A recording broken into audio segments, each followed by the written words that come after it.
September is Suicide Prevention Month. Joining us is Carolyn Coburn from Spread the Love Foundation. Carolyn, thanks for joining us. Thank you. How prevalent is a problem teen suicide today? Teen suicide is the second leading cause of death for children aged 10 and over. Wow. So it is incredibly prevalent. Is this something that's gone up lately, last few years? It's gone up for the last 10 years. It has steadily increased. Yes. Why are teenagers killing themselves? Well, teenagers are killing themselves because they have undiagnosed mental illness. And the problem is, in this country, mental illness is so stigmatized. Children are scared to come forward. Parents don't know the signs and symptoms.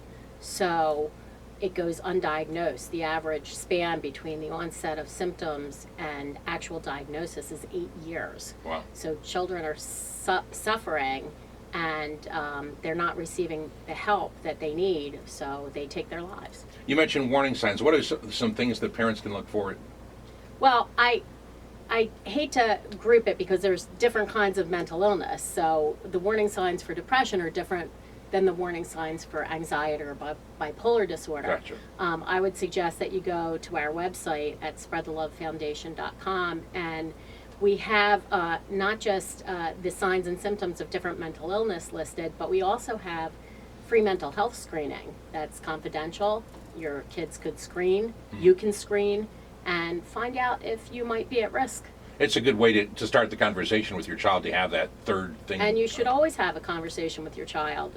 You should ask your child if they ever considered harming themselves, if they think about suicide, and if they say yes, do they have a plan? Do they know how they would do it? Because that's the only way to find out if they are in danger. And most children will answer honestly. If you find that your child is having a problem, what should you do? You should get them into treatment immediately. We have an issue in this country with a lack of pediatric psychiatry, so there's usually a long wait, but Bridgeton has a wonderful facility. We have PIP in Atlantic City, but you should make an appointment with the psychiatrist no matter what, whether the symptoms are mild or whether you're petrified. You should get a psychiatrist. A lot of parents are taking their children to pediatricians that are only trained a few days in mental health. So pediatricians are prescribing when they're not really sure what the diagnosis is, which can be very dangerous. I know as a parent, it would almost be easy to say, well, maybe he or she will get over this next week, but you shouldn't handle it like that. Never. Take Because everything next seriously. Week they might be dead. Yeah, I mean, that we have a society of not my child, and I understand, I felt the same way. But if you just get informed and learn about the signs and symptoms of suicide ideology, particularly bipolar disorder, which is so difficult to figure out, because you think maybe it's just typical adolescence, mood swings, but get educated. That is the most important thing a parent can do, is get educated. We had a friend of one of our kids commit suicide a few years ago, and I know the stigma from a lot of people was she on drugs? Right. And drugs isn't always involved here. Drugs is 99% of the time not involved. Wow. That's a separate issue. Even though addiction is caused by mental illness, and that's the third leading cause of death. So you can imagine these children are really in pain.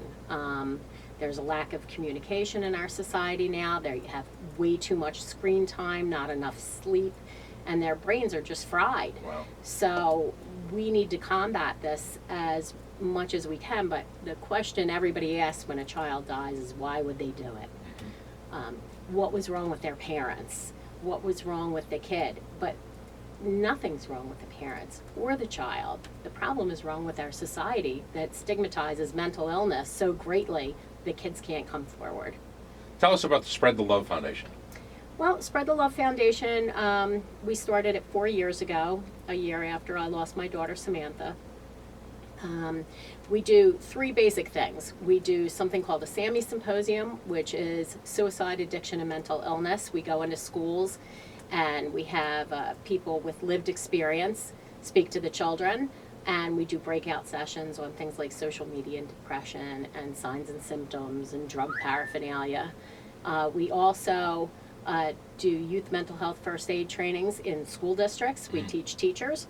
and we train children in QPR, which is question, persuade, refer. So we just finished writing curriculum. It was introduced last year in Greater Egg Harbor, and thank God Governor Murphy passed a bill saying that it's going to be mandatory now. Mental health curriculum is mandatory. And we kind of incorporate those trainings into the curriculum. We feel that if we teach teachers to recognize signs and symptoms, and we teach children how to speak up about signs and symptoms, then we can maybe kind of staunch this epidemic that's going on. We're going to put your website and all the other information on the bottom here. But again, thanks for joining us. We appreciate it. Thank you very much.